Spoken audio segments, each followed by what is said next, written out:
When I first arrived here at St. Mary's, I told you that there were 2 times in particular that I'm very nervous to preach. First time was in front of seminarians, because they're very critical. The second was the first homily in a new parish. And so I'm already getting worked up for next weekend, my first homily at St. Pat's.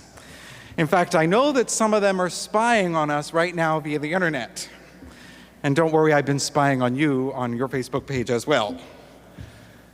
But the hardest homily to preach is probably your last one in the parish, like this weekend. And I'll tell you why.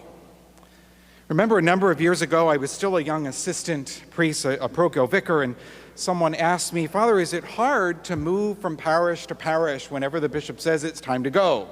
And I said, I think that there are 2 ways that you can approach ministry in a parish. The first way is to go where bishop sends you, do what you have to do, celebrate the sacraments, celebrate Mass, hear confessions, but not really get involved in anybody's life, not really invest yourself a whole lot in the parish. And then when bishop says it's time to go, no problem. Off I go. No attachment, no difficulties, no emotions.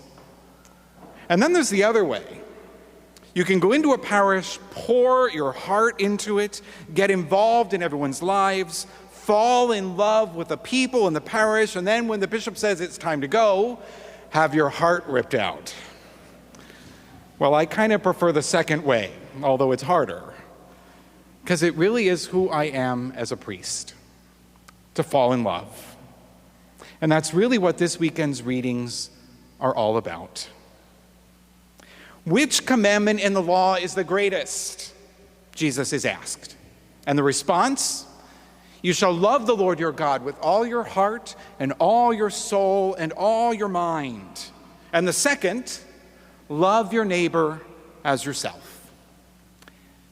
It really is all about love. The Benedictine monk, Brother John Main, who died just in 1982, wrote a poem, I guess we can call it a poem, that has often been put to music. And it's very short and it goes like this. The meaning of life is the mystery of love. Just as the roots of the trees hold firm in the soil, so it is the roots of love that hold the ground of our being together. The mystery of love is the meaning of life. My stillness, in the Spirit we move into the oneness that is love. It's a beautiful poem that I think speaks mystically about how important love is in our lives. And in these past months, since the lockdown due to COVID-19, I think we've come to realize all the more just how important love is.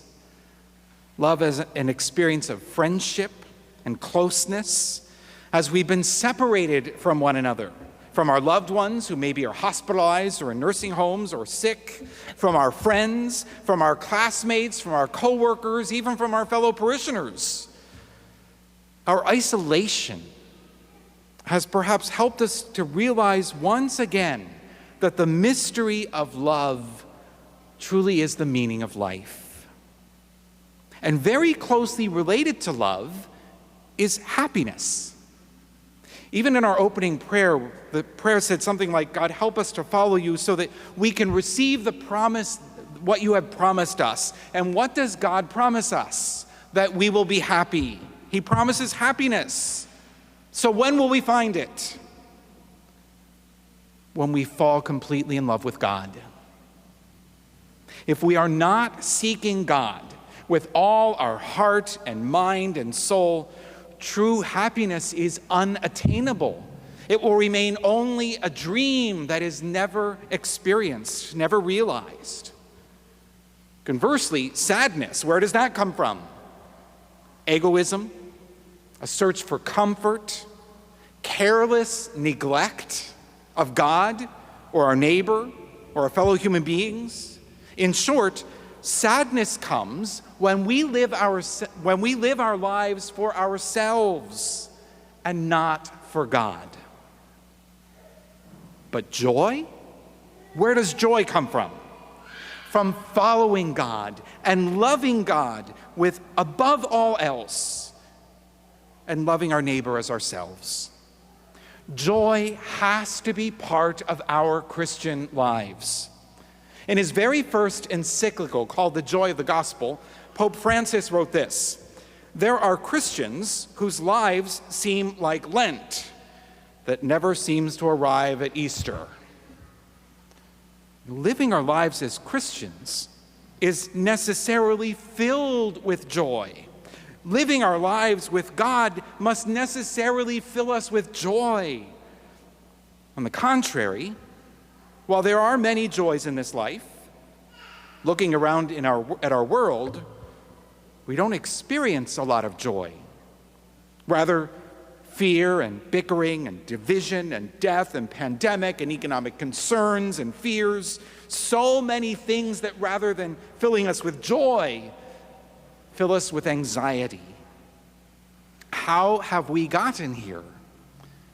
Many reflect that the cause of our situation today is that we have not heeded today's gospel.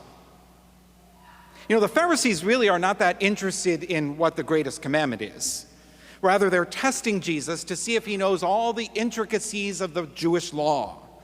But Jesus, aware of their deceptive question, instead offers them and offers us among the most profound of all lessons. You shall love the Lord your God with all your heart, with all your soul, with all your mind. This is the greatest and the first commandment. To love God with all our heart, with all our soul, with all our mind. Reflect for a moment. Do you do that? Well, let me answer the question for myself. Do I do that? No, I don't. I try, but I don't always. Sometimes the one I love the most, with all my heart, mind, and soul, isn't God, but me. Sometimes my own desires, my own thoughts, my own agenda gets in the way of me putting God first. And this is exactly what sin is, and why sin is part of my life, and I would imagine part of all of our lives. Because putting God first, loving God with all our heart and mind and soul is not an easy thing to do because of the thing that it requires: self-sacrifice. If all I think about is myself and my life, if all I think about is my next big purchase, my next day at work, my next date, my next test, if all I can think about is me, who's first? Certainly not God. Wonder why our world has spiraled, seemingly? Perhaps this is why. Perhaps, reading the signs of the times, we can see that we have become a country or a society or a culture. We've become a people who do not seek God first, but ourselves. My agenda, my idea of how things should be, my interest above everyone else. We've become a people who love me more than we love God. A people who put me first, even before God. Sadness. Sadness does not come necessarily from our sufferings and our struggles. Rather, sadness comes from our failure to love God completely, to follow Jesus completely. Think about the martyrs. Even in the face of death, they were filled with joy because they loved God more than themselves.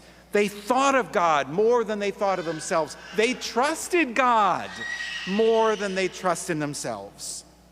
Saint Jose Maria Escrivá once said, "You need a heart which is in love, not an easy life, in order to achieve happiness."